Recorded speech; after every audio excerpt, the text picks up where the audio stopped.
What is up, YouTube world? I'm Ashley D. Before I get started, please go ahead, hit that like and subscribe button. Also, feel free to share this video as well to bring awareness to this situation. Everything I state is allegedly, not a guaranteed fact, my own personal opinion and observation.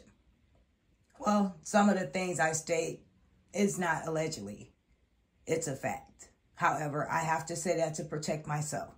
Now, going along, these two stories are ones that stuck with me in my mind for many, many years. Even though it happened quite some time ago, I never forgot these stories. I feel like the mothers in these situations truly failed their daughters. Not to mention their dads somewhat failed them as well.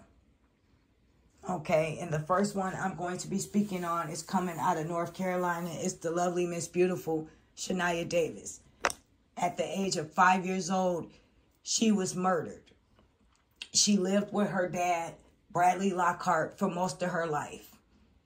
Before she was born, her dad, Bradley Lockhart, was married to someone who was killed brutally. Someone came into their home, tied them up, and shot her, her sister, and a couple more other people that were there at the time. And she did not survive. When Shaniya Davis was born, even though he was not in a committed relationship to her mother, Antoinette, he still loved and took full responsibility and custody of Shaniya because her mother was on drugs, on and off. So she never was really into her daughter's life, into anything she had going on. But she promised to stay clean, and the dad kept in touch with her. He went to visit her. He thought the trailer that she was staying in was suitable. He allowed her to have some time with the daughter. So, as we continue on, the daughter stayed there, okay? And she makes a call at 5:30 a.m. in 2009 to the police, claiming that her daughter was missing. She does not know what happened to her. So not only the police come out there, look around, they said the house was so disgusting. And in that house, Antoinette stayed with her sister as well. So the police finally bring her to the police station and interrogate her even more. So it doesn't take long for her to confess. She gave her beautiful, precious child, the lovely Miss Shaniya Davis, to a guy in order to pay off a drug debt that she owed. The story was this guy named Mario, who was bored, didn't have anything to do. He was on and off using drugs, allegedly, as well. He was calling around at night. He called her looking for her sister. She did not answer the phone, so he just showed up over there in the middle of the night. When he confronted Antoinette to speak with her sister or see her, she said, no, she's sleeping, don't bother her, leave her alone. So instantly, he started to get upset and confront her about the money she owed him. He would loan her drugs, allegedly, and she will owe him. However, she said she did not have the money, so he suggested you spread and pay me back, you know what I mean, or you come up with the money, either or. And instead of her figuring out what to do, because this is her problem, she decides to give her daughter to Mr. Mario and allow him to do what he pleased with her for that night. So she knew he was going to take her to a hotel room, and she okayed that. If you trace this case back, you can also see that there's surveillance tape of him carrying this little girl through the middle of the night. All she has on is a t-shirt. She does not have any shoes on, and her hair is all over her head. And the sad part is she just looks so confused. She don't know why this man has her, where he's taking her. She's probably saw him a few times, but it never crossed her mind that she will be going with him by herself probably. So, fast forward now. The mom confesses, tells what happened to the police. They confront him. They bring him down there. He constantly denies it. However, once the story is out all over the news, a worker comes forward from the hotel room. She claims that she saw him and the lovely Miss Shaniya Davis coming in, checking in the middle of the night. And she showed him the surveillance, and that is where the story took off. He continued to deny it. Once the mom came forward, once they confronted him with the surveillance, 2 days later, they eventually found Shaniya Davis. 2 days later, after that, she was strangled, she was smothered, and she was violated.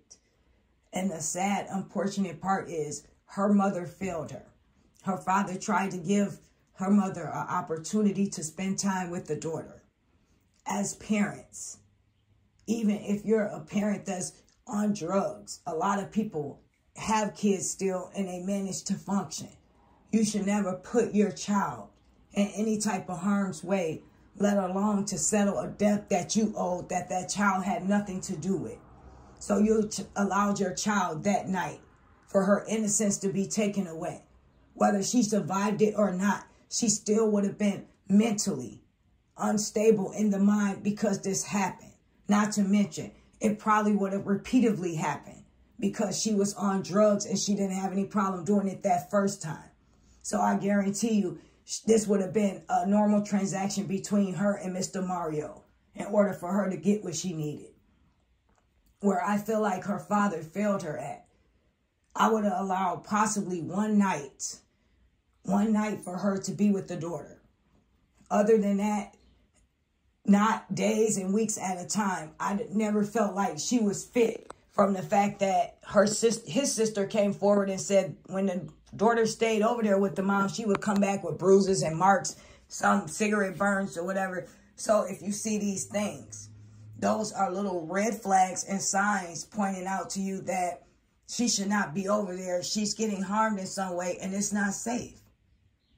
But he wanted to be, I guess, a good father and most importantly, allow her to have that relationship with her mother.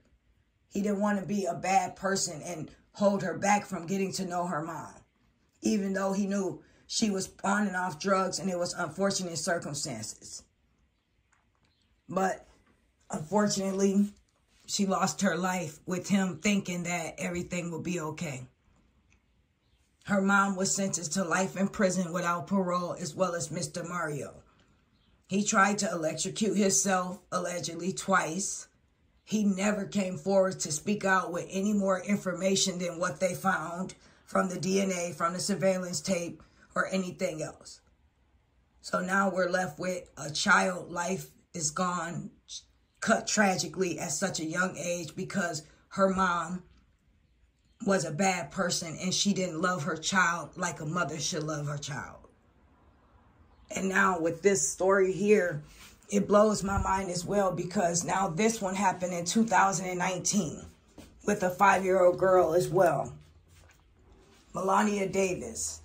So with her situation, this could have been prevented. Her mother, Brittany Bowen, goes out of town to her father's funeral. She's gone almost a week. Now, before this happened, her daughter had to wear a helmet. Her daughter was in and out of the hospital with so many marks on her, DHS, something with a swelling in her brain to where her head, she had to wear a helmet so it can grow back gradually and get hard and sturdy because it was soft areas from being hit, from her allegedly falling. Now, she had a father that was in her life. Obviously, it wasn't consistently because no father would allow their child, if they saw marks and bruises, allegedly DHS cases, as well as her wearing a helmet, to enter that home again without checking someone, without questioning the mother, and without seeing what's going on, or even talking to your daughter, asking her questions. You should have always had a relationship with your daughter to know what's going on, to where she trusted you as her parent to make sure she's safe and protect her. But her parents, both of them, I feel as though failed her. So the mother went out of town and decided it would be a good idea to not only leave her daughter, but she left the 2-year-old son that she shared with her husband, Vince, with him, in the care of him. So the day she's supposed to return, which she should have dropped the girl off with her father. However, she did not. he was not at the airport to pick her up. So she catch the Uber, whatever she did. He shows up at the hospital with a knot on his head, allegedly claiming that 3 men carjacked him. He has the baby boy with him, but yet they took off with the girl in the car. So the story didn't add up right away. They kind of felt like something was going on, but they needed to do further investigation. So, excuse me. He's a 27-year-old guy, and he had a history of a little bit domestic violence on and off. The mother knew how he acted towards her kids. She knew how his temper was. Not only that, but while she was out of town, she broke up with him. There was alleged some type of sexual video or something she seen with him and another guy. And she decided to put her kids in harm's way with a man that she know had a violent temper, an attitude problem. And say, okay, instead of me coming home like an adult, making sure my kids are safe, or dropping them off somewhere, or having a talk with him, telling him we need to break up, this not working out. No, I'm going to do it over the phone. And then I'm going to have him pick me up from the airport like it never happened. Like, what kind of mother are you? And just to see her on the news, not dropping a tear, not crying, not having an ounce of remorse, not feeling like it was her fault, and her to continue on with her life, even though this man was charged with murder. They found her a month later in Louisiana, in the woods, in some trash bags, dismembered. And the mother is still free. I've been waiting for years to see her get locked up because this abuse went on. The daycare even allegedly called CPS when she would show up with marks, and then they stopped taking her there. It's been so many incidents where people have reported suspicious marks on the little girl. So if they think and they see these things, what are you seeing in the home as a mother? And you think it's okay for the stepdad who shows a violent temper to be left with your kids for almost a week while you go fly out to your father's funeral, instead of you making contact with her father and leaving her there, or whoever, your sister, a friend, anyone besides this guy, or taking her with you. No, you decide you want to be kid free and you don't want to care. You'll just leave him there with him, and whatever happens, happens, right? Yes, your mother of the year, Brittany Bowens. I can't wait for the day that hopefully they find something else on you, some charges. I know this case has passed many, many years, and, you know, sometimes stuff goes under the rug and it's just too old to bring back up. But however, I have high hope that something will prevail in this case, because not only this man did something to her, but you failed her miserably as a mother. You entrusted someone, a demon, to watch over your child. Someone you're supposed to protect and love and nurture. You continuously allowed this child to be tortured, allegedly. And you're still walking free. That's not justice for her to me. So I speak on these cases because I just want to bring awareness to these type of situations.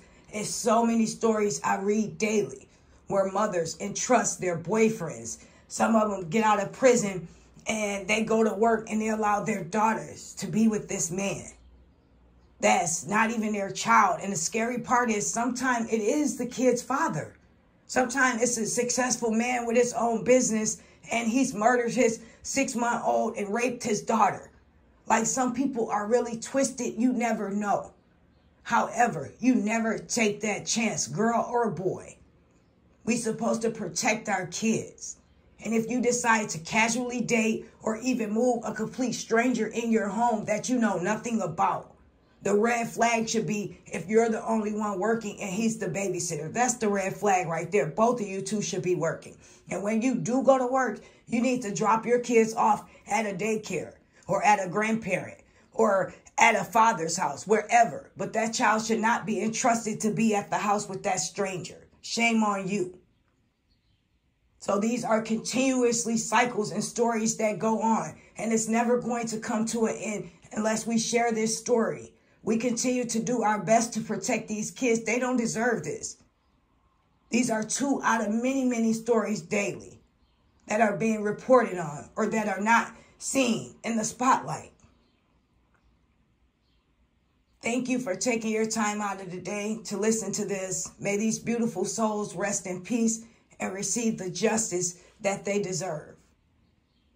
Please feel free to leave your comment, your thoughts below. Let me know how you feel about this case. I'll talk to you soon. Take care. Thank you. Bye.